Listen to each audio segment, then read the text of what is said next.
దేవునికి మహిమ కలుగును గాక.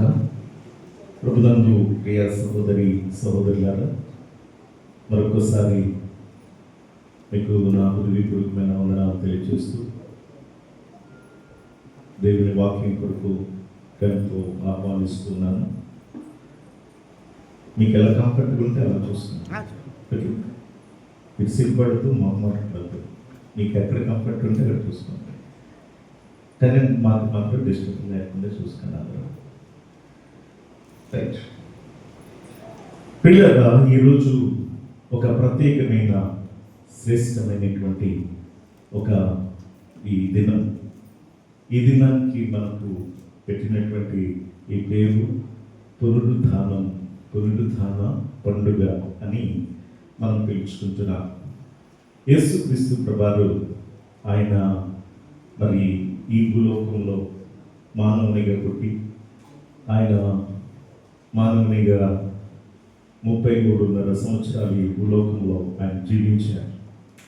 33.5 సంవత్సరాలు భూలోకంలో జీవించినప్పుడు ఆయన పరిపూర్ణమైన సేవ ప్రారంభించినది 30వ ఏట. ఆ 30వ ఏటలో ఆయన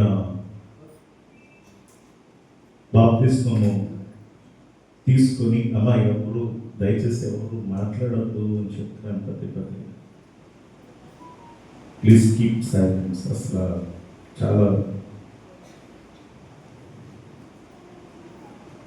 3.5 సంవత్సరాలు పరిపూర్ణమైన సేవ ఆయన చేశారు భూలోకంలో. 3.5 సంవత్సరాల సేవ చేయడానికి ఆయన 40 దినాలు 40 రాత్రులు 40 పగళ్ళు ఉపవాసం ఉండి ఆ తదుపరి ఆయన శోధింపబడుటకు అరణ్యములకు కొనిపోబడి అపవాది చేత యేసుక్రీస్తు ప్రభువు ఆయన శోధింపబడినట్లుగా మనమందరం కూడా చూస్తున్నాం. ఆయన శోధింపబడి ఆయన ఎంతగానో ప్రియులగా ఆ అపవాదిని జయించినట్లుగా కూడా మనం గమనించగలుగుతున్నాం. ఆ తదుపరి ఆయన సేవ ప్రారంభించి మరి పరలోక రాజ్యం సమీపించింది, మారు మనసు పొందండి అని చెప్పి ఆ సేవ ప్రారంభించి ఆయన మరి మరణించి ఆయన తిరిగి లేచి 40 దినములు సుమారు 8 సార్లు ఆయన తిరిగి లేచిన తర్వాత 8 సార్లు తన శిష్యులకు అలాగే ఆయనను వెంబడించిన స్త్రీలకు ఆయా విధములుగా కనబడి ఆయన ప్రత్యక్షమై వారికి అనేక మాటలు చెప్పి ఆయన ధైర్యపరిచి బలపరిచినటువంటి విధానం మనము చూడగలుగుతున్నాం.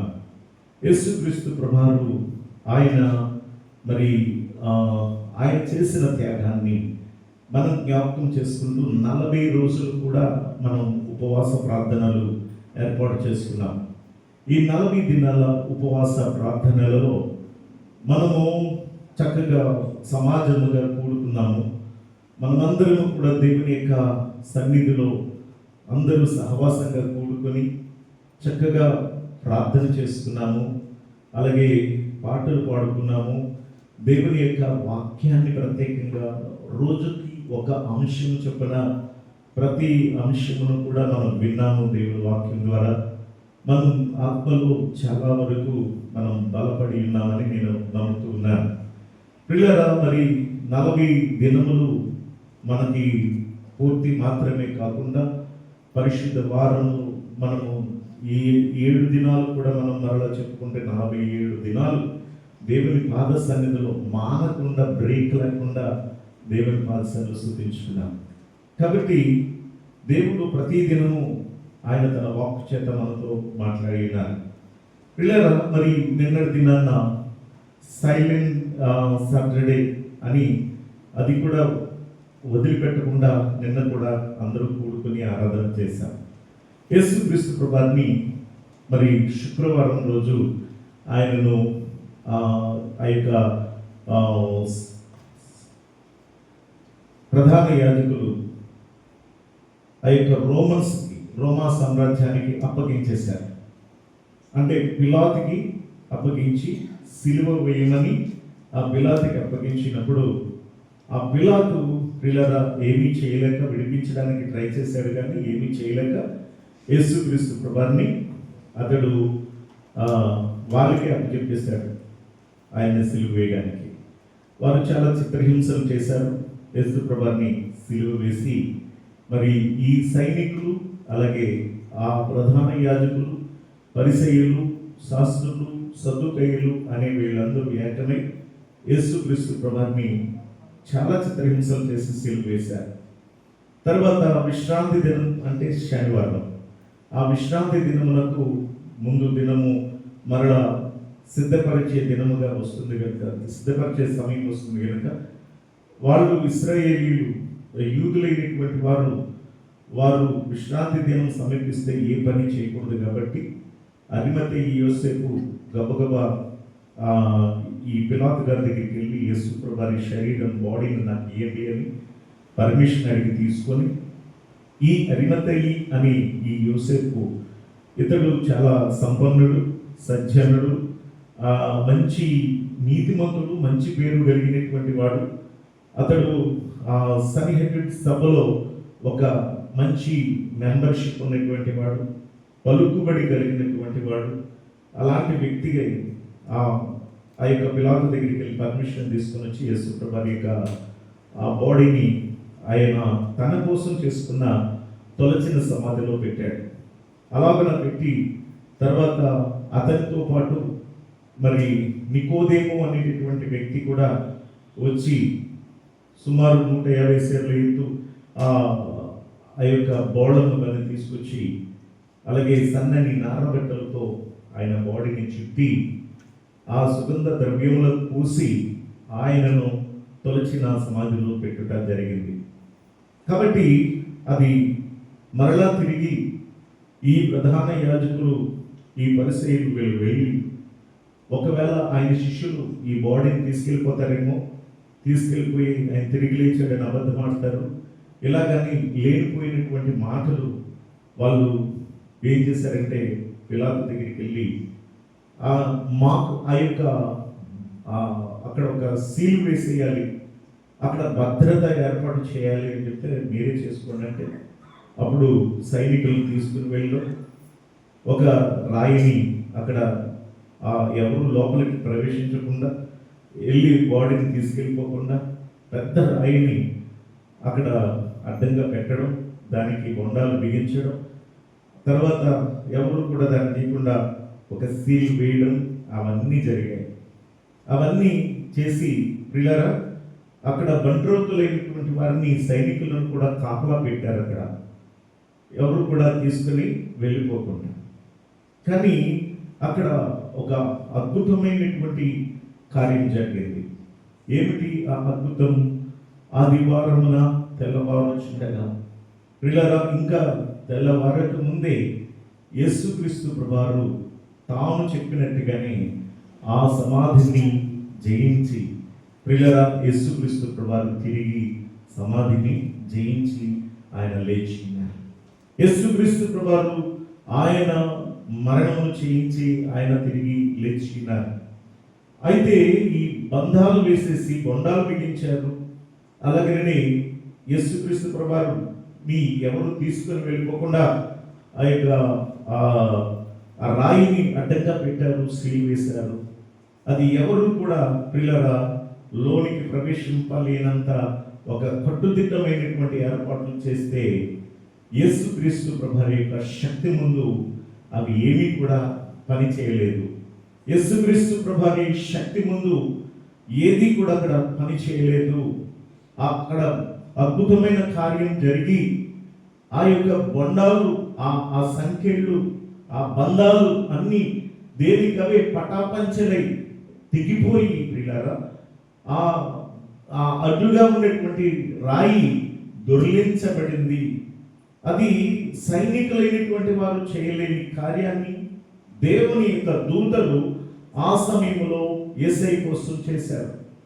యేసయ్య కోసం అడ్డుగా ఉన్నటువంటి ఆ బండను తొలగించారు.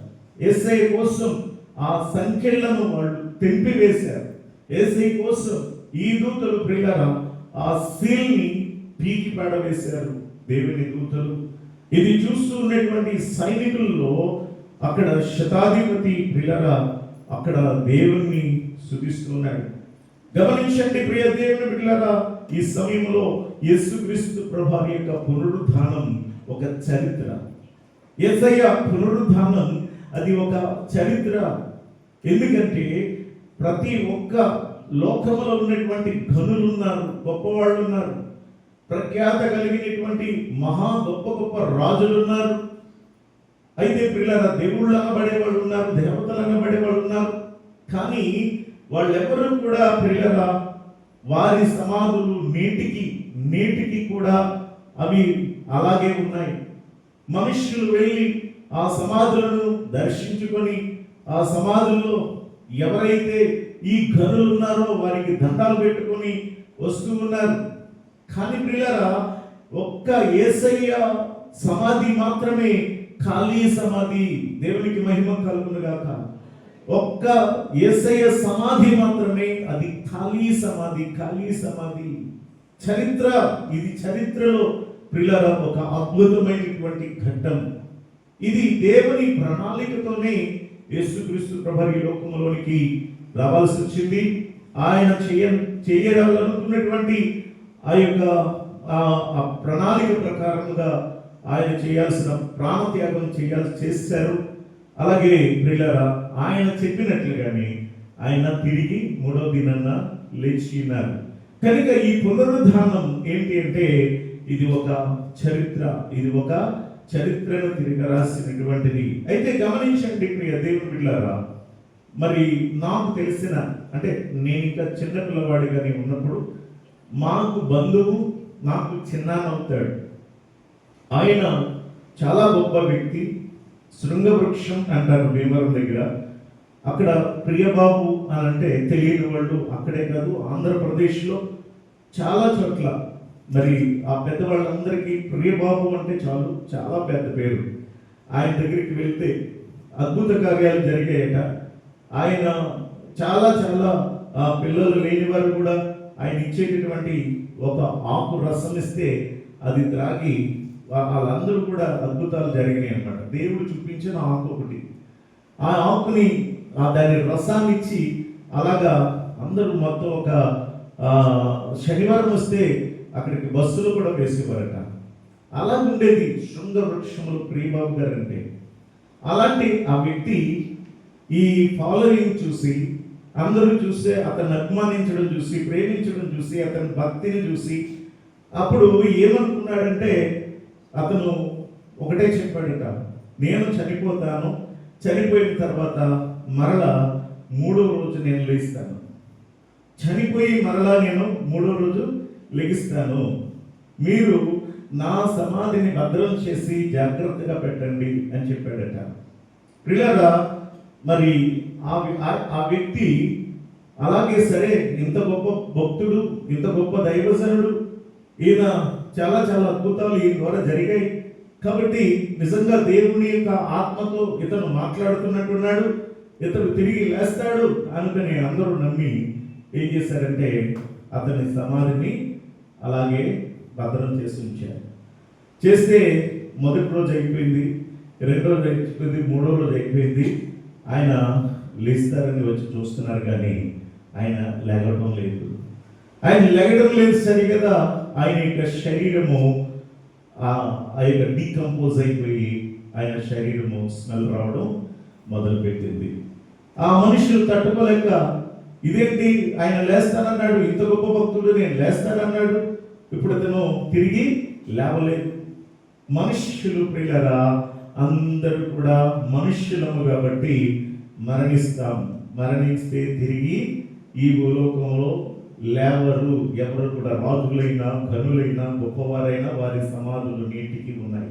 కానీ యేసయ్య సమాధి మాత్రం, కారణం ఆయన యేసు, ఆయన దేవుడు, దేవుని యొక్క కుమారుడు గనుక, ఆయన దేవుడు దేవుని కుమారుడు గనుక ఆయన మాత్రమే పిల్లల సజీవుడు, మరెవరు కూడా సజీవుడు కాదు. అందుకని యేసు ప్రభువుని వెతకడానికి వచ్చిన స్త్రీలను చూసి మీరు ఎవరిని వెతుకుతున్నారు అంటే, ఆయన సజీవుడైన వారిని మృతులలో మీరు ఎందుకు వెతుకుచున్నారు? సజీవుడైనటువంటి వారిని మృతులలో మీరు ఎందుకు వెతుకుతున్నారు?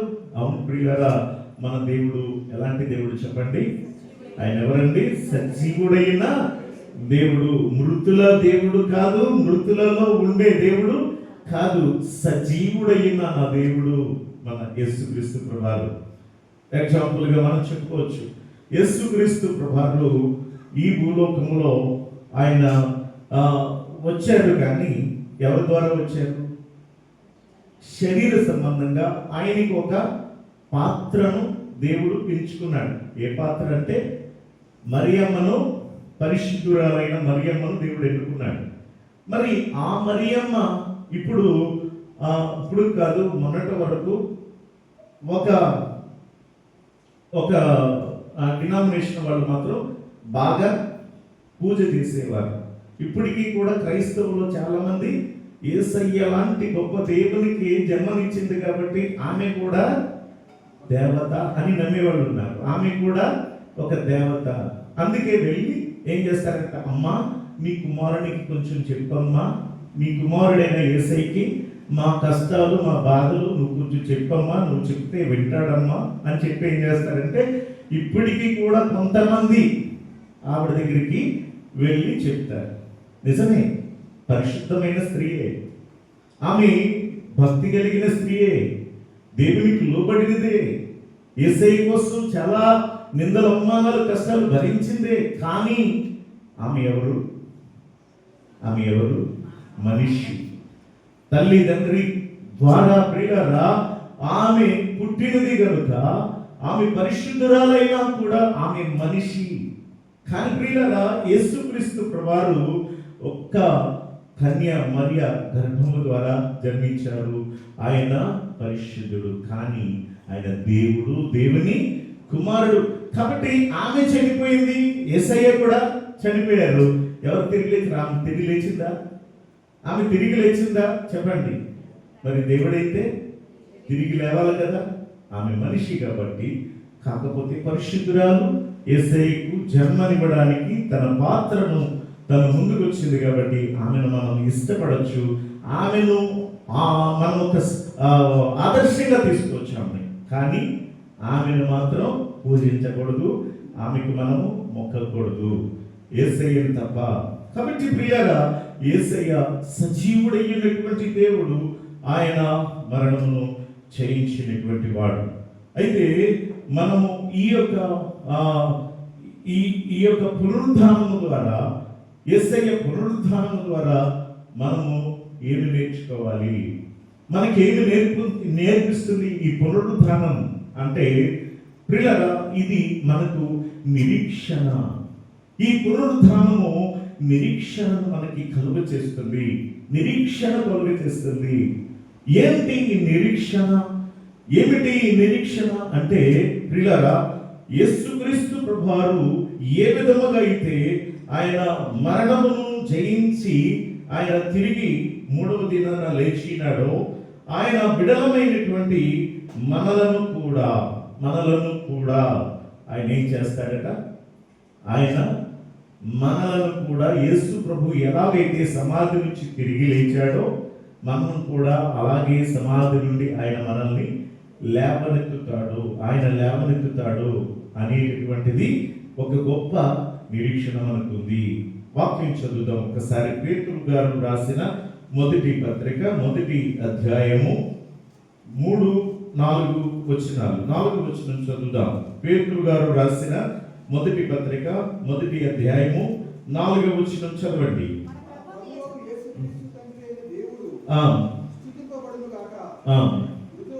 మృతులలో నుండి యేసుక్రీస్తు తిరిగి లేచుట వలన, చూడండి ఒక విషయాన్ని జాగ్రత్తగా వినండి. మృతులలో నుండి యేసుక్రీస్తు తిరిగి లేచుట వలన ఏం జరుగుతుందండి అంటే జీవముతో కూడిన నిరీక్షణ మనకు కలుగుతుంది. దేవునికి మహిమ కలుగును గాక. ప్రియులారా చూడండి, యేసుక్రీస్తు ప్రభువారట మృతులలో నుండి ఆయన తిరిగి లేచుట ద్వారా మనకి జీవముతో కూడినటువంటి ఒక నిరీక్షణ అనేది కలుగుతుంది.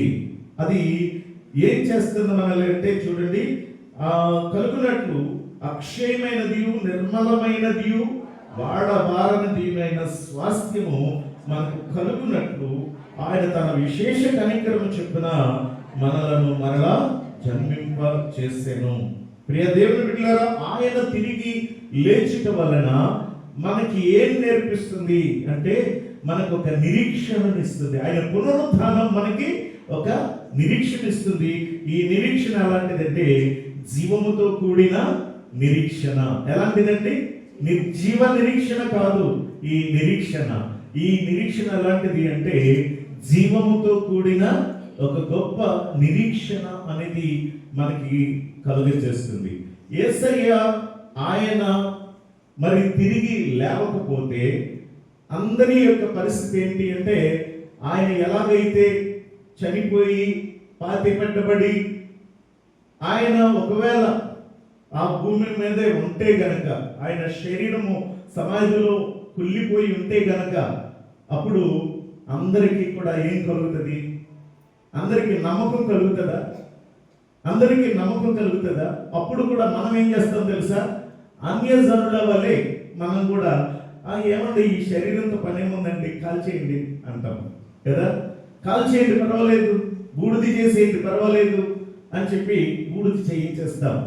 లేదు ప్రియులారా, ఈ యొక్క మన యొక్క మరణిస్తే ఏం జరుగుతుందో ఈ శరీరాన్ని పట్టించుకో. కొంతమంది ఏం చేస్తామంటే ప్రియులారా, మనం అవయవ దానాలు చేస్తూ ఉంటాం. చనిపోయిన తర్వాత కళ్ళు తీసుకునేవాళ్ళు, గుండె తీసుకునేవాళ్ళు, ఆ తర్వాత కిడ్నీస్ ఇవన్నీ ఉన్నాయి కదా. అవయవ దానము అని చెప్పి సెంటర్. అవయవ దానాలు చేసే పరిస్థితి క్రైస్తవులు చేయరంటారు. క్రైస్తవులు అవయవ దానాలు చేయరు. ఎందుకంటే ఒకవేళ యేసు ప్రభువు వస్తే, ఒకవేళ మనము సిద్ధపడి ఉంటే మనతో పాటు ప్రియులారా మన కళ్ళు, మన యొక్క అవయవాలు ఇవన్నీ కూడా తిరిగి మరలా అవి మహిమగా మార్చబడతాయట. సరే, దీని గురించి మీకు చెప్పాలంటే ప్రత్యేకంగా చాలా ఒక వివరణ ఇవ్వాలి మీకు. అంత తొందరగా మీకు దీని గురించి అర్థం కాదు. కాకపోతే ఒక విషయం ఏంటంటే మనం జీవముతో కూడినటువంటి ఒక నిరీక్షణ. యేసయ్య ఎలాగైతే తిరిగి లేచాడో నేను కూడా అలాగే తిరిగి సమాధి నుండి నేను కూడా లేస్తాను అనేటటువంటి ఒక నిరీక్షణ అనేది మనం కలిగి ఉన్నామన్నమాట. ఒక నిరీక్షణతో మనము ఎదురు చూస్తూ ఉన్నాం. ప్రియ దేవుని బిడ్డలారా, మనం ఒకసారి ఆలోచన చేస్తే సమాధుల దగ్గరికి మనం వెళ్తాం. సమాధుల దగ్గరికి వెళ్ళి మన సమాధులను శుభ్రం చేస్తూ ఉంటాం, సమాధులను భద్రం చేస్తూ ఉంటాం. ఎందుకు అనంటే యేసు ప్రభువారు మరలా ఈ భూలోకంలోనికి వస్తారు. వచ్చినప్పుడు ఏం చేస్తారు? వచ్చినప్పుడు పునరుద్ధానం అనేది యేసు ప్రభు ఎలాగైతే పునరుద్ధానుడై మరణమును జయించి సమాధి నుండి తిరిగి లేచారో, ఆయన యందు నిద్రించిన వారిని ఆయన ఏం చేస్తాడంటే సమాధులలో నుండి ఆయన లేవనెత్తుతాడు. పునరుద్ధానము అనేది కలుగుతుంది. అది ఎవరికి కలుగుతుంది? మొదటి పునరుద్ధానము అనేది ఒకటి ఉందట. ఆ మొదటి పునరుద్ధానం ఎవరికి ఉంది అంటే ప్రకటన గ్రంథం ఒకసారి మనం చదువుదాం. ప్రకటన గ్రంథము పిల్లరా, మనము 20వ అధ్యాయము 5వ వచనం చదువుదాం. ఆ 1000 సంవత్సరములు గడిచే వరకు కడమ మృతులు బ్రతకలేదు. ఇదే మొదటి పునరుద్ధానము. ఈ మొదటి పునరుద్ధానములో పాలుగలవారు ధన్యులు. చాలండి, ఇక్కడ గమనించండి. మొదటి పునరుద్ధానం ఉంది. ఆ మొదటి పునరుద్ధానములో పాలుగలవారు ధన్యులు. మొదటి పునరుద్ధానములో పాలుగలవారు ధన్యులు. వాళ్ళెవరు? పరిశుద్ధుడై ఉందురు. ఇట్టి వారి మీద రెండవ మరణమునకు అధికారము లేదు. అంటే ఈ పునరుద్ధానములో పాలుగలిగినటువంటి వారు పరిశుద్ధులు. అంటే పరిశుద్ధపు గుంపు, పరిశుద్ధపు జనాంగం. ఈ పరిశుద్ధపు గుంపుగా, పరిశుద్ధ జనాంగముగా ఎవరైతే భూమి మీద ప్రియులరా కేటాయింపబడతారో, పరిశుద్ధులుగా జీవించి ఎవరైతే మరణిస్తారో, ఎవరైతే పరిశుద్ధులుగా ఉండి ఈ లోకాన్ని విడిచిపెడతారో ప్రియులారా, వారందరూ ఒకే కోవకి చెందిన వారిగా ఉంటారు, ఒకే గ్రూపుగా ఉంటారు, ఒకే స్థలంలో వాళ్ళు ఉంటారు. ఇది ప్రతి ఒక్కరూ కూడా మనం గ్రహించుకోవాలని మనం చేస్తూ ఉన్నాం.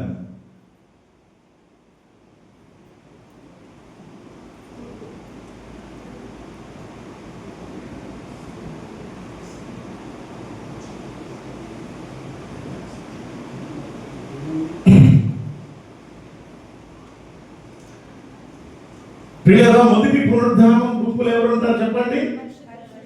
ఎవరుంటారు? పరిశుద్ధులు మొదటి పునరుద్ధానం గుంపులో ఉంటారు. వారు మాత్రము లేవనెత్తబడతారు. ప్రియులారా, మనము తెస్సలోనికీయులకు రాసిన మొదటి పత్రిక 4వ అధ్యాయము 13వ వచనములో పౌలు భక్తుడు ఒక మాట తెలియజేస్తున్నాడు. ఆయన చెప్పే మాట ఏమిటి అంటే, సహోదరులారా, నిరీక్షణ లేని ఇతరుల వలె మీరు దుఃఖపడకుండా నిమిత్తము నిద్రించుచున్న వారిని గురించి మీకు తెలియకుండా మాకు ఇష్టం లేదు అని చెప్పి, ఎవరైతే శరీరంతో ఉండి మరణిస్తూ ఉన్నారో వారిని బైబిల్ భాషలో ఏం చెప్తుంది అంటే, వారు నిద్రపోతున్నారు అని బైబిల్ భాష చెప్తుంది. బైబిల్ లాంగ్వేజ్ లో మనం చూస్తున్నప్పుడు వారు నిద్రపోతూ ఉన్నారు. ఈ నిద్రపోతున్నటువంటి వీరు ప్రియులారా ఎక్కడ ఉండి నిద్రపోతున్నారు అంటే, పరదైసులో ప్రియులారా, అక్కడ భక్తులైనటువంటి వారు ఎవరైతే ఉన్నారో, అబ్రహాము మొదలుకొని ఏబేలు మొదలుకొని భక్తులు పరిశుద్ధులు ఎవరైతే ఉన్నారో, ఆ పరిశుద్ధులందరూ ఉన్న చోట వీరు కూడా అక్కడికి వెళ్ళి, ఎవరు అంటే పరిశుద్ధులు, ఈ భూమి మీద పరిశుద్ధులుగా జీవించేవారు ఎవరైతే ఉంటారో వారందరూ కూడా అక్కడ ఉంటారట. ఎక్కడండి చెప్పండి? ఎక్కడున్నారు? పరిశుద్ధులందరూ ఉండే ఒక చోటు ఉంది. ఆ ప్లేస్ ఏది? పరదైసు అనేటటువంటి ప్లేస్. మనం చెప్పుకున్నాం 2వ మాటలో, నేడే నువ్వు నాతో కూడా పరదైసులో ఉంటావన్నాడు. అబ్రహాము ఎక్కడున్నట్టుగా చూశాడు ధనవంతుడు అంటే, అక్కడ యేసుక్రీస్తు ప్రభువారి వెళ్ళిన చోట పిల్లలు అబ్రహాము అక్కడ ఆ పరదైసులో ఉన్నట్లుగా మనం గమనిస్తూ ఉన్నాం. కాబట్టి ఇక్కడ పౌలు భక్తుడు ఏమంటాడంటే, ఇదిగో వీళ్ళందరూ కూడా అక్కడ నిద్రపోతున్నారు. కాబట్టి వాళ్ళు చనిపోయి ఎక్కడికో వెళ్ళిపోలేదు. ప్రభువునందుండి మృతులుందిన మృతులు ధన్యులు. ప్రభువునందుండి మృతులుందినటువంటి వారు ధన్యులు. వారు పిల్లరా తమ ప్రయాసమని దేవుని సన్నిధికి వెళ్ళిపోతారట. అక్కడ పిల్లరా దేవుని యొక్క సన్నిధిలో వారు నిద్రపోతారు. మరలా వారిని లేవనెత్తుకుని వస్తాడట. యేసు ప్రభు వచ్చినప్పుడు ఏం చేస్తారటండి? ఆర్భాటముతోను ప్రధాన దూత శబ్దముతోను ఆయన దేవుని బోరతోను యేసు ప్రభువారు మరలా వస్తారట. గంభీరంగా వస్తారు. ఫస్ట్ ఆయన వచ్చినప్పుడు శరీరధారిగా వచ్చారు.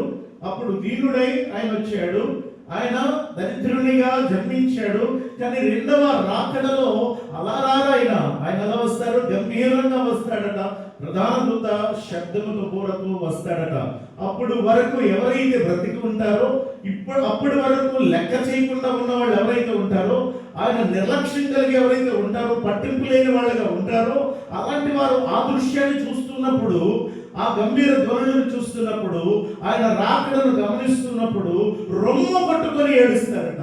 ఏం చేస్తారండి? రొమ్ము కొట్టుకొని ఏడుస్తారట. రొమ్ము కొట్టుకొని ఏడ్చే రోజు వస్తుందని తెలియజేస్తాడు. ఆయన వచ్చినప్పుడు ఆయన ఆర్భాటముతో వస్తాడట. ప్రధాన దూత శబ్దముతో యేసుక్రీస్తు ప్రభువారు వస్తాడట. వచ్చేటప్పుడు ఎవరిని వెంట పెట్టుకొస్తాడు చెప్పండి? చెప్పాలమ్మా, ఎవరిని వెంట పెట్టుకొస్తాడు? పరిశుద్ధుల వారిని. ఎవరైతే పరిశుద్ధులుగా ఉండి మరణిస్తున్నారో, ఎవరైతే పరిశుద్ధులుగా జీవిస్తూ ఈ లోకాన్ని వదిలిపెడుతున్నారో, అలాంటి వారు ప్రియులారా మరలా తిరిగి వెంట పెట్టుకుని వస్తాడు. వచ్చినప్పుడు ప్రియులారా ఆయన మరలా వారి ఆత్మలను ఏ శరీరములో నుండి అయితే వెళ్ళిపోయిందో ఆ శరీరములోనికి తిరిగి మరలా ఆత్మను ఆయన పంపించి మరలా ఈ శరీరం ఏదైతే ఉందో దానిని మహిమ శరీరముగా మారుస్తాడు అని వాక్యములో మనకి విశ్వాస సంబంధమైనటువంటి మాటలు మనం గమనించాలి. విశ్వాసంగా మనం నమ్మాలి అది ఖచ్చితంగా. ఎందుకంటే మనకు ఒక డౌట్ రావచ్చు, ఏమంటే భూమిలోనికి పాతిపెట్టిన తర్వాత ఏమండి మన యొక్క శరీరము కుళ్ళిపోతుందా, అలాగే ఉండిపోతుందా? కుళ్ళిపోతుంది. మన శరీరం కుళ్ళిపోతుంది. కానీ ఎముకలు మాత్రం మేబీ ఉంటే ఒక 70 to 200 years ఆ యొక్క బోన్స్ భూమిలో ఉండడానికి అవకాశాలు ఉన్నాయి. అయితే పిల్లల చరిత్ర లెక్కగా చూస్తున్నట్లయితే 2000 సంవత్సరాలు నుండి కూడా ఉన్నటువంటి బోన్స్ బయటపడిన చరిత్రకారులు కూడా చెప్పిన విషయాలు ఉన్నాయి. కానీ ఒకటైతే మన యొక్క శరీరం మధ్యలోకి కలిసిపోతుంది కదా. మరి తిరిగి యేసు ప్రభువు వచ్చినప్పుడు మరలా ఈ యొక్క శరీరం అట ఏమైపోతుందట? మహిమ శరీరం కింద మార్చబడుతుంది. ఇది శరీర సంబంధమైనటువంటి, ఈ భూ సంబంధమైనటువంటి ఈ యొక్క శరీరం ఏదైతే ఉందో ఇది భూమి ఆకర్షించుకుంటుంది తప్ప, కానీ ప్రియులారా ఇది మహిమా శరీరంగా మార్చబడి దేవుని రాజ్యానికి చేరాలి. ఎందుకంటే రక్త మాంసములు దేవుని రాజ్యాన్ని స్వతంత్రించుకోవు. రక్త మాంసములు దేవుని రాజ్యాన్ని స్వతంత్రించుకోవు. మరి ఏ విధంగా ఉంటే ఈ శరీరం వెళ్తుంది అంటే మహిమ శరీరముగా చేంజ్ అయిపోతుంది. దానికి ఎగ్జాంపుల్ ఎవరు? దానికి ఎగ్జాంపుల్గా ఎవరండి అంటే హానోకు దానికి ఎగ్జాంపుల్. ఎందుకు అంటే అతడు మరణము చూడకుండా కొనిపోబడ్డాడు. మరణము ఎలాగైంది? మరి రక్తమాంసములు దేవుని రాజ్యాన్ని స్వతంత్రించుకోవు. కానీ ఇతడు ఎలాగే బ్రతికి ఉన్నాడు. బ్రతికి ఉండగానే చనిపోకుండా భూమిలోనికి పాతి పెట్టకుండా ఆ శరీరం ఇలాగే కొనిపోబడ్డాడు. అలా కొనిపోబడినప్పుడు రక్తమాంసములు దేవుని రాజ్యాన్ని స్వతంత్రించుకోవాలని బైబిల్ చెప్తుంది కదా. కానీ ఆ శరీరము, ఆ రక్తము ఇది ఏం చేయబడింది అంటే అది మహిమా శరీరముగా మార్చబడిపోయింది. చేంజ్ చేస్తాడు దేవుడు. దేవుడికి సమస్తము సాధ్యమే, అసాధ్యమైనది ఏది లేదు. ఆయనకు అనుకూలమైన దానిగా మార్చివేస్తాడు ఆయన. ఇది క్షయమైన శరీరం. ఆయన ఇచ్చే మహిమ శరీరం ఏదైతే ఉందో అది అక్షయమైన శరీరం అంటాడు. క్షయము అంటే పాడైపోయేది, అక్షయము అంటే ఎన్నటికీ పాడవకుండా ఉండేది అక్షయము. అందుకే అక్షయమైన శరీరము యేసుక్రీస్తు ప్రభువారు ఆయన తన బిడ్డలుగా భక్తులైన వారికి, పరిశుద్ధులైన వారికి ఆ శరీరము మహిమా శరీరంగా మార్చి తన రాజ్యంలోనికి చేర్చుకుంటాడు అన్న విషయాన్ని జ్ఞాపకం చేస్తున్నాను. ఏలియా కూడా చనిపోకుండా అతడు కూడా కొనిపోబడ్డాడు. అతడు మరి ఎలీషా చూస్తుండగానే అతడు అగ్ని రథములు వచ్చి అతన్ని తీసుకుని వెళ్ళిపోయాయి, అతన్ని కమ్మివేశాయి కదా, మనం గమనిస్తున్నాం. యేసుక్రీస్తు ప్రభువారు చెప్తున్నట్లుగా పిల్లరా మనము కూడా పరిశుద్ధ గుంపుగా, పరిశుద్ధ జనాంగంగా మనము ఉండాలి. పరిశుద్ధులతో పిల్లరా మన సహవాసము కలిగి మనము నిత్యము కూడా మన భక్తిని, మన విశ్వాసాన్ని కాపాడుకుంటూ ఉండాలి అన్న విషయాన్ని జ్ఞాపకం చేస్తున్నాను. యేసయ్య ఎలాగైతే తిరిగి లేచాడో మనం కూడా అలాగే తిరిగి లేస్తాం అనేటటువంటిది ఆ నిరీక్షణ మనకి ఉంది. అదే సజీవమైనటువంటి నిరీక్షణ దేవుడు మనకి అనుగ్రహించాడు. అయితే రెండో విషయాన్ని మనం చూస్తే ఈ పునరుద్ధానము మన విశ్వాసాన్ని బలపరుస్తుంది. పునరుద్ధానం ఏం చేస్తుందండి? నిరీక్షణ కలుగు చేస్తుంది. ఎప్పుడు వస్తాడో ప్రభు, ఆయన వచ్చినప్పుడు తప్పనిసరిగా మనల్ని కూడా ఆయన తీసుకుని వెళ్తాడు. మన క్షయమైన ఈ శరీరాన్ని అక్షయమైన దానిగా మార్చి తన రాజ్యంలోనికి తీసుకుని వెళ్తాడు. అయితే ఈ విశ్వాసాన్ని బలపరుస్తుంది ఏది అంటే ఆయన యొక్క పునరుద్ధానం. యేసు ప్రభువారు తిరిగి లేస్తాను అని చెప్పారు కదండి. ముందే చాలాసార్లు చెప్పారు యేసు ప్రభువారు. ఏమని చెప్పారు?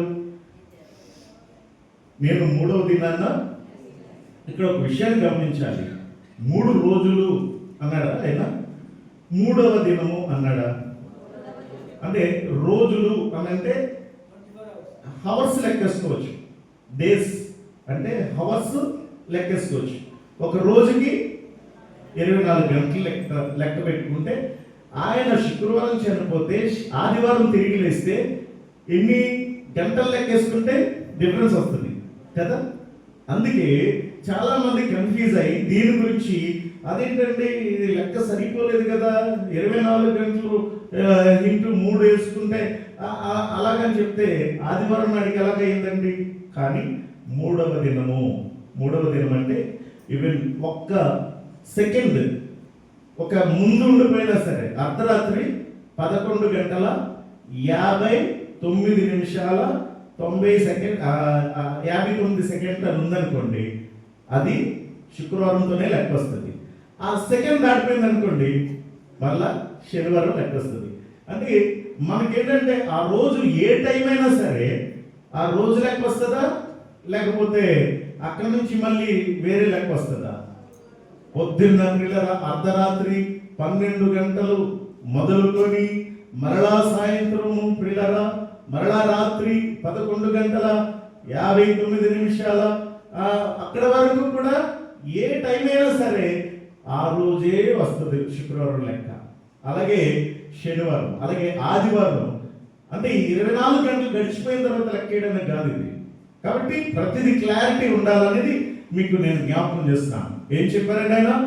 మూడవ దినాన్న నేను తిరిగి లేస్తాను. మూడవ దినాన్ని యేసు ప్రభువు చెప్పారు. చెప్పినట్లుగానే ఆయన ఏం చేశారండి? సమాధి నుండి తిరిగి మూడవ దినమున ఆయన లేచారు. అయితే ప్రియులారా, ఇక్కడ యేసుక్రీస్తు ప్రభువు చెప్పిన మాట వాళ్ళకి గుర్తుంది. ఎవరికి గుర్తుంది అంటే ఈ యొక్క స్త్రీలకి గుర్తుంది, అలాగే శిష్యులకు గుర్తులేదు. అయితే వీళ్ళు ఏం చేశారట చూడండి. ఆదివారం తెల్లవారుచుండగా తాము సిద్ధపరిచిన సుగంధ ద్రవ్యములను తీసుకుని ఏం చేస్తున్నారు? సమాధి యొద్దకు వచ్చి సమాధి ముందర ఉండిన రాయి దొర్లింపబడి ఉండుట చూచి లోపలికి వెళ్ళిరి గాని దేహము వారికి కనబడలేదు. ఏం చేయాలి? వారికి ఏమీ తోచక వాళ్ళు భయపడ్డారు. అయితే సరే, ఇక్కడ ఒక విషయాన్ని గమనిస్తే, ఇప్పుడు వీళ్ళు తీసుకెళ్ళింది ఏంటి? సుగంధ ద్రవ్యాలు తీసుకెళ్లారు. సుగంధ ద్రవ్యాలు దేనికి తీసుకెళ్తారు అంటే బ్రతికినటువంటి వారికి పూయడానిక, చనిపోయిన వారికి పూయడానిక?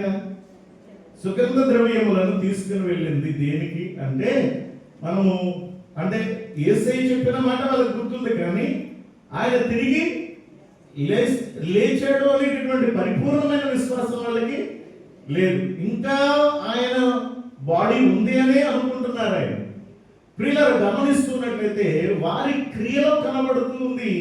వారు సుగంధ ద్రవ్యములను తీసుకుని సమాధి యొద్దకు వచ్చారు. ఒకటి. రెండోది, వాళ్ళు లోపలికి వెళ్ళి చూసినప్పుడు అక్కడ మరి ఏమీ కూడా యేసు ప్రభువు దేహము వాళ్ళకి కనబడలేదు. కానీ ఇద్దరు మనుష్యులు దేవదూతలు ప్రకాశమైన వస్త్రాలు ధరించి కనబడేసరికి వాళ్ళు ఏం చేశారట? భయపడి ముఖములను నేల మీద మోపి ఉన్నారు. అప్పుడు ఆయన ఇక్కడ లేడు, ఆయన గలిలయలో ఆయన మనిషి కుమారుడు పాపిష్టులైనటువంటి మనుషుల చేతికి అప్పగింపబడి సిలువ వేయబడి మూడవ దినమందు లేవవలసి ఉన్నదని ఆయన మీతో చెప్పిన మాట జ్ఞాపకము చేసుకున్నాడని వారితో చెప్పాను. అంటే ఇక్కడ ఒకటి, స్త్రీలు ఏమండి యేసయ్యను అయితే వెంబడిస్తున్నారు, యేసయ్యను ఎదుర్కోవడానికి వస్తున్నారు, కానీ ఆయన తిరిగి లేచాడు అనేటటువంటి విషయాన్ని వారు గ్రహించలేకపోతూ ఉన్నారు. అందుకే దేవుని దూత జ్ఞాపకం చేస్తున్నారు అన్నమాట. అప్పుడు వారు ఆయన మాటలు జ్ఞాపకము చేసుకొని, ఎప్పుడు దేవుని దూత వీరికి జ్ఞాపకం చేసినప్పుడు. కానీ అప్పటి వరకు వాళ్ళకి ఏం లేదు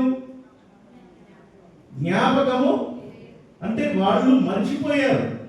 స్తుతిస్తున్నారు, సుగంధ ద్రవ్యాలు తీసుకొచ్చారు, టైంకి ముందుగానే వచ్చారు, ఎదుర్కొంటున్నారు, కానీ ప్రియులారా అసలైనటువంటి మాటను మర్చిపోయారు. వారి అవిశ్వాసము వారిని మర్చిపోయేలాగా చేసింది.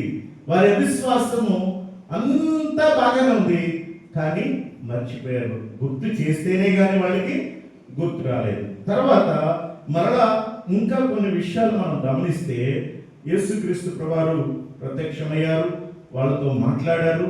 మీరు వెళ్ళండి సహోదరులతో చెప్పండి అంటే వీళ్ళు వెళ్ళి చెప్తే ఏం చేశారట అని చూడండి. మనము తర్వాత 8వ వచనం నుంచి చదువుకుందాం. 9వ వచనం, సమాధి యొద్ద నుండి తిరిగి వెళ్ళి ఈ సంగతులన్నీ 11 శిష్యులకు తక్కిన వారికి తెలియజేశారు. ఈ సంగతులు అపోస్తలులతో చెప్పిన వారు ఎవరనగా ఇంకా స్త్రీల గురించి చెప్పుకొచ్చాడు. చెప్పిన తర్వాత 11వ వచనంలో గమనిస్తే ఎవరండి ఈ 11 మంది శిష్యులు చూడండి. అయితే వారి మాటలు వీరి దృష్టికి, వారి మాటలు అంటే ఎవరి మాటలు? ఈ స్త్రీల మాటలు. ఈ స్త్రీలు ఎవరు?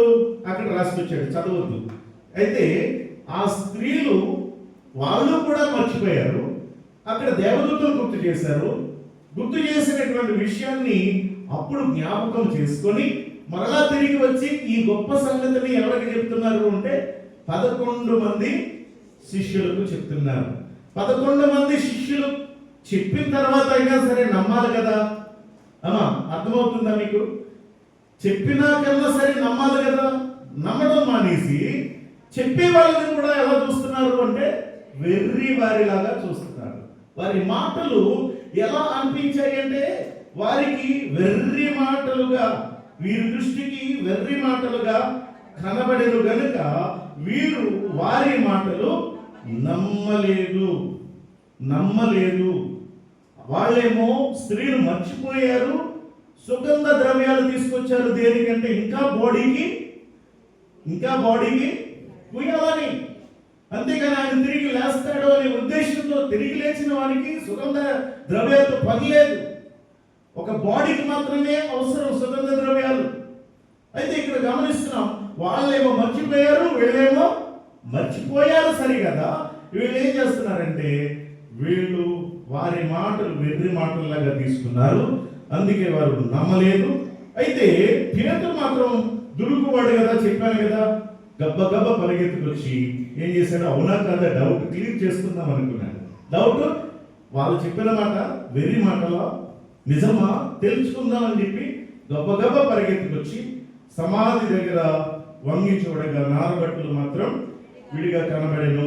అతడు జరిగిన దాన్ని గురించి ఆశ్చర్యపడుచు, ఇది ఇంకా విచిత్రం చూడండి, ఇది ఇంకా విచిత్రంగా లేదు మనకి.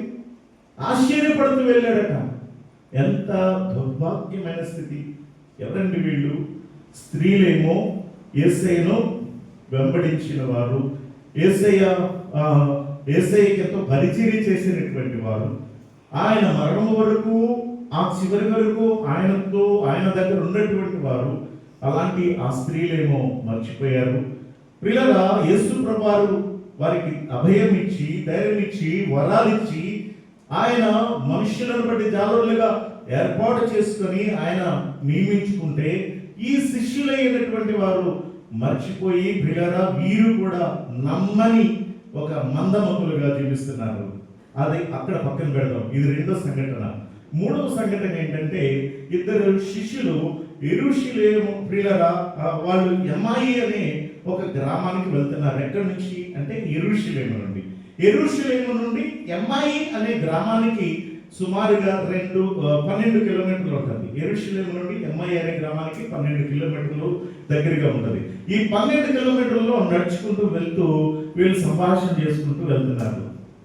ఈ లోపు యేసు ప్రభువారు వాళ్ళ దగ్గర ప్రత్యక్షమయ్యారు. వాళ్ళ దగ్గర ప్రత్యక్షమయ్యేసరికి వాళ్ళతో మాట్లాడి, ఏంటి మీరు ఎవరి గురించి మాట్లాడుకుంటున్నారు అన్నారు యేసు ప్రభువారు.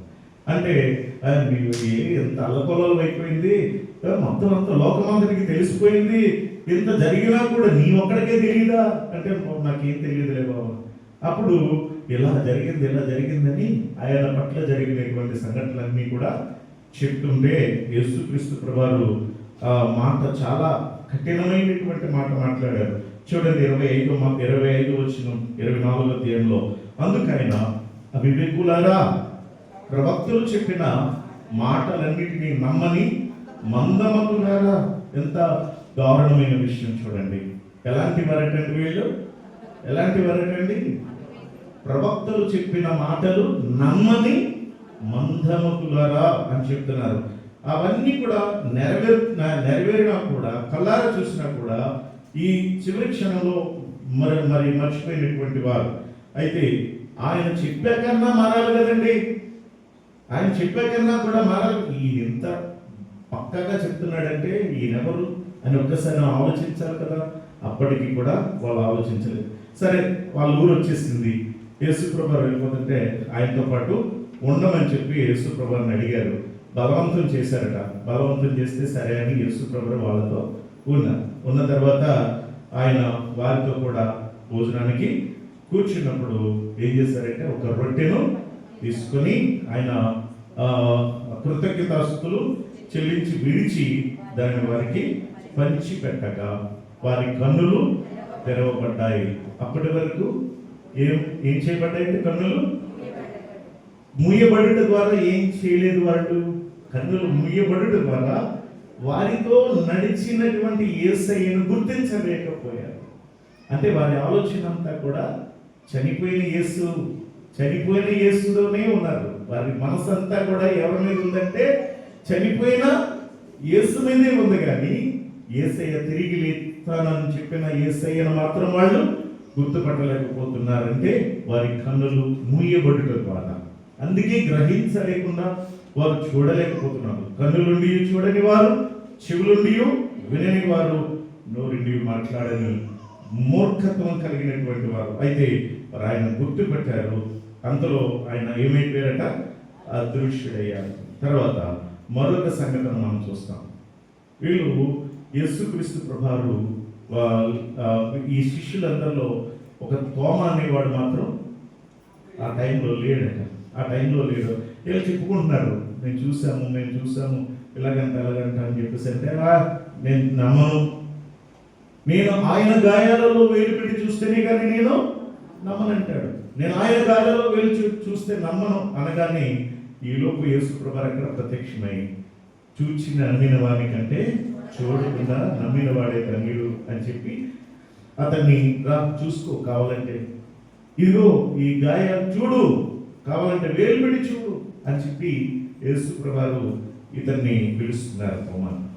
అక్కడ కూడా అతని విశ్వాసాన్ని బలపరిచారు. అంటే యేసయ్యతో కలిసి జీవించినట్టు ఈ శిష్యులు యేసయ్యను పునరుద్ధానం దగ్గరికి వచ్చేసరికి మర్చిపోయారు. పునరుద్ధానం దగ్గరికి వచ్చేసరికి మర్చిపోయినటువంటి మందమతులుగా జీవిస్తూ ఉన్నారు. అక్కడ స్త్రీలు, తర్వాత శిష్యులు, తర్వాత ఎమ్మాయి గ్రామానికి వెళ్తున్నటువంటి సంఘటనలో, అలాగే ఇక్కడ కూడా వీరు ఈ తోమా కూడా యేసయ్య గాయాలను వెలుపెట్టి చూస్తాను కానీ నేను నమ్మను అనేటటువంటి అవిశ్వాస జీవితంలో జీవిస్తూ ఉన్నప్పుడు విశ్వాసాన్ని బలపరిచినట్లుగా మనము చూస్తూ ఉన్నాం. కాబట్టి ప్రియ దేవుని బిడ్డలారా, వారి విశ్వాసమును బలపరిచినప్పుడు, వారిని ధైర్యపరిచినప్పుడు, వారికి ఇంకా యేసుక్రీస్తు ప్రభువారు అనేకమైనటువంటి మాటలతో వారిని ఆదరించినప్పుడు అప్పుడు వారు బలం తెచ్చుకున్నారు. వారి విశ్వాసం బలపడింది, వారి యొక్క నమ్మకత్వం బలపడింది. యేసు ప్రభు అంటే ఎరుగను అని ముమ్మారు చెప్పినటువంటి పేతురు యేసయ్య కోసం ప్రాణం ఇవ్వడానికి సిద్ధపడిపోయాడు. ప్రియులారా, మరి తోమా మన దేశానికి వచ్చి ఎంతో గొప్ప పరిచర్యను చేసి అతడు కూడా హతసాక్షి అయిపోయాడు. తోమా యొక్క సంగతి మనం అనేక విషయాలు మనం గమనిస్తాం. యేసుక్రీస్తు ప్రభువారట 8 సార్లు ప్రత్యక్షమై వారిని 40 దినాలలో 8 సార్లు ప్రత్యక్షమై వారిని ఆయా విధాలుగా ధైర్యపరిచి వారి విశ్వాసాన్ని దృఢపరిచి వారిని ఇంకా ప్రభు కొరకు వారిని ఆయత్తపరిచినట్టుగా మనం చూస్తూ ఉన్నాం వారి విశ్వాసంలో. ఆ తర్వాత ప్రియులారా, మరి మరొక సంఘటన కూడా మనం చూస్తాం. అది ఏమిటి అని అంటే, పేతురు ఒక సందర్భంలో తన పాత జీవితంలోనికి వెళ్ళిపోతుంటే ప్రియులారా, యేసు ప్రభువారు మళ్ళీ అక్కడికి వెళ్ళినటువంటి సంఘటన కూడా మనము చూస్తాం. యేసుక్రీస్తు ప్రభువారు మరి ఆయన ప్రత్యక్షమై మరి వారిని బలపరిచినటువంటి సంఘటనలు మనం ఎన్నో చూస్తాం. కాబట్టి పునరుద్ధానం అనేది మనకు ఒక నిరీక్షణను కలుగజేస్తుంది. పునరుద్ధానము అనేటటువంటిది మన విశ్వాసాన్ని ఏం చేస్తుందండి అంటే అది బలపరుస్తుంది, మన విశ్వాసాన్ని బలపరుస్తుంది. అంతేకాదు ప్రియులారా, ఈ పునరుద్ధానము అనేటటువంటిది మన పాపముల విషయంలో, మన అపరాధముల విషయంలో ప్రియులారా మనకి విజయాన్ని తీసుకొచ్చింది. పునరుద్ధానం ఏం తీసుకొచ్చిందండి అంటే విజయాన్ని తీసుకొచ్చింది. విజయం, ఇదిగో పాపపు ముళ్ళును విడిచాడు. పాపపు ముళ్ళు ఏంటండి?